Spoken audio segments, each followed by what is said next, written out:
To do neutralisation.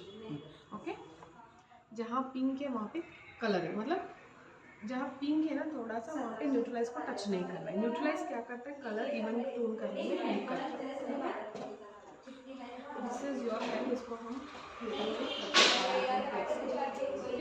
कर्मावेल्स का है pen.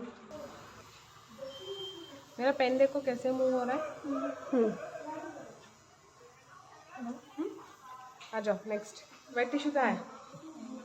इसको फोल्ड करके ऐसे जस्ट आपको डैप करना है, इसको क्लीन नहीं करना है.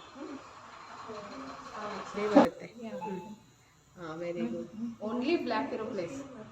शबाश, good, very nice. Is bold. ಅಷ್ಟೇ ಮಾಡ್ಕೊಂಡು ಹೋಗಿ, ಸ್ವಲ್ಪ ಸ್ವಲ್ಪ ಮಾತ್ರ. सेंसिटिव पेन बहुत होता है, फिर से चेक करो.